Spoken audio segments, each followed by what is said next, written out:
How's it guys, and welcome back to the channel, and today we are reviewing the Cooler Master MM831 mouse. So yes, we're going to go over its performance specs, blah blah blah, but there's just one thing that I would like to say before I continue this review, and that no one ever tells you which underwear to buy, no one ever tells a woman what dress she should wear unless you've got a death wish. No one ever says this is the wedding ring you should go for. Why? Because it's personal preference. Now, mice are very much about personal preference, and you cannot say this is a great mouse. What makes a great mouse is what it's made out of, its composition, its materials, the sensors, the chips on it. So that's just one thing to bear in mind before we dive deeper. So let's dive deeper and let's look at this unit a little. I don't ever slow up, no I don't take shit. I got no love for the fakeness. If you wanna play tough and wanna hate this, I'll always show up.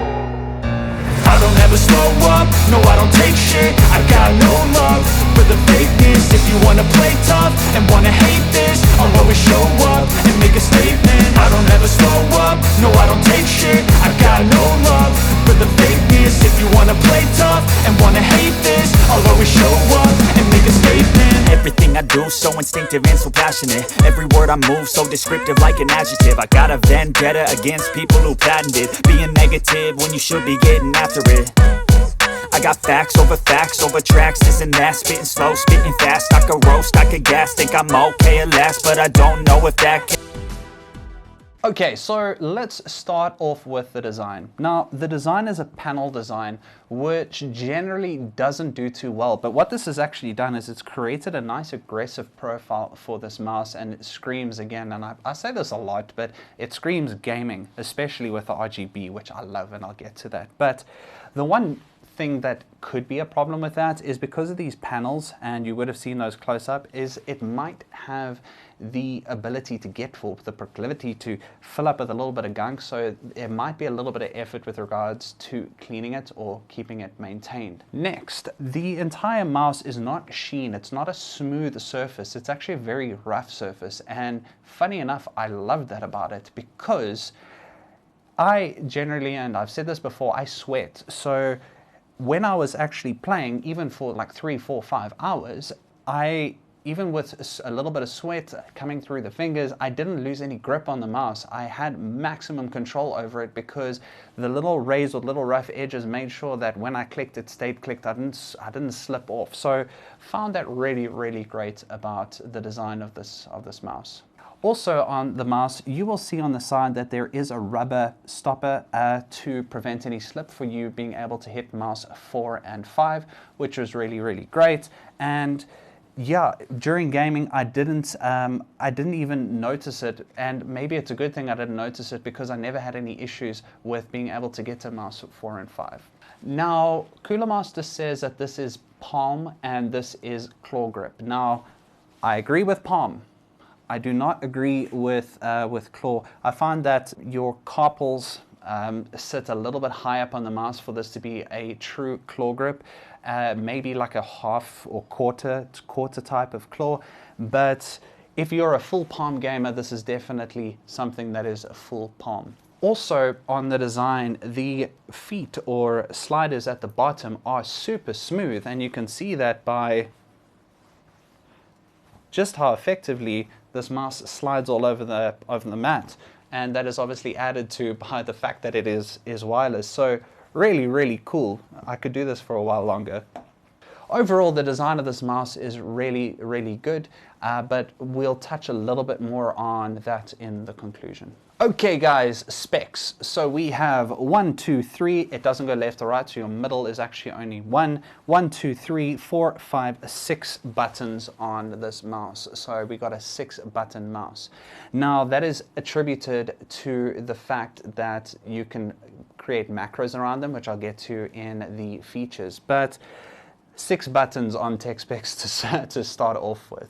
Secondly, it has 1000 Hertz polling rate, obviously, when on wireless. So that just means that you're going to have almost instantaneous response and cabled-like response when using this mouse wirelessly. So really excellent feature on that.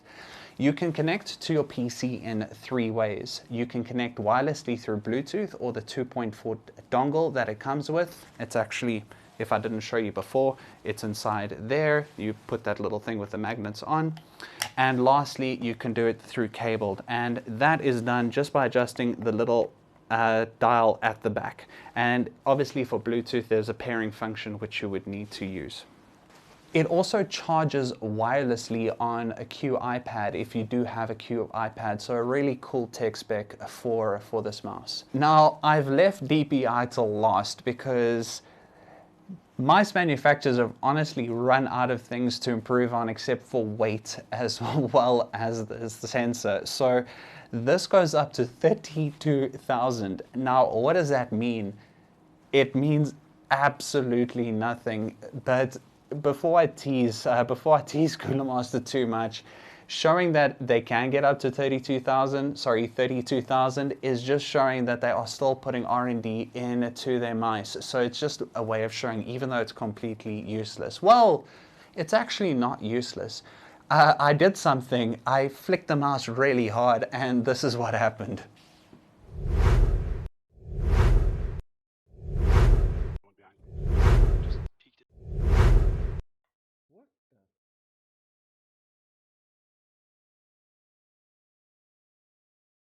Features. So really enjoyed the features of this, which is basically just how the mouse interacts with the software.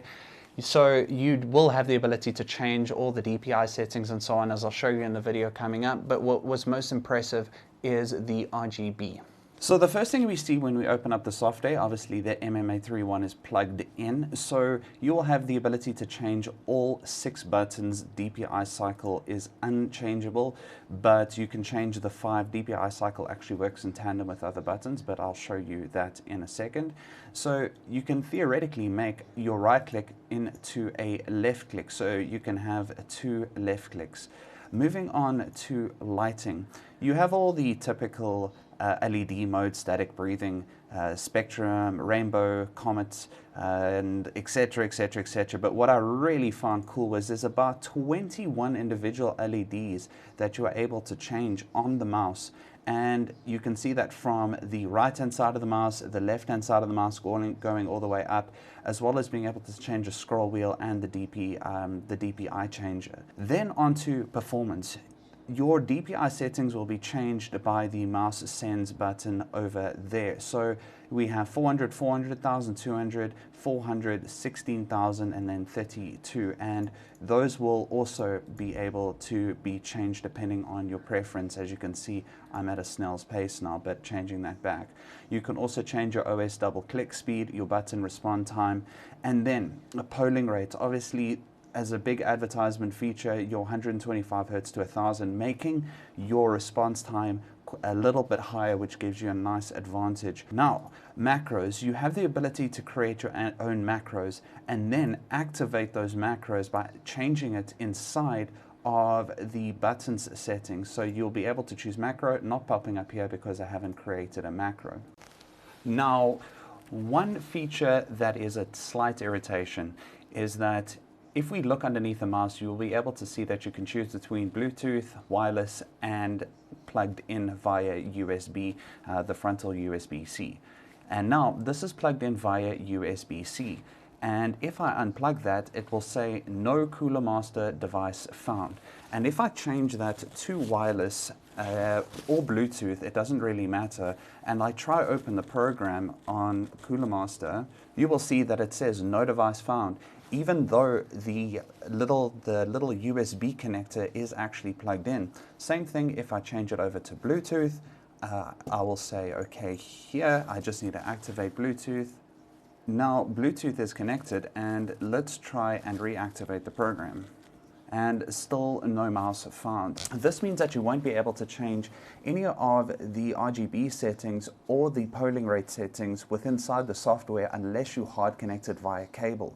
Okay guys, a conclusion time. And the conclusion is weird because normally I'd say whether I would use a mouse or not. If I do, maybe I don't. But this is not a mouse that I would use, and let me tell you why. I did say in the beginning that mice are personal and they have to fit your style and fit your comfort. Now, I do find that my basketball gripping size hands are a little bit too big for this mouse, so I do tend to have my two fingers flowing over a little bit. Even if I try to tuck it in, I find that my pinky is actually scratching on the mouse pad. So that doesn't mean that it's a bad mouse.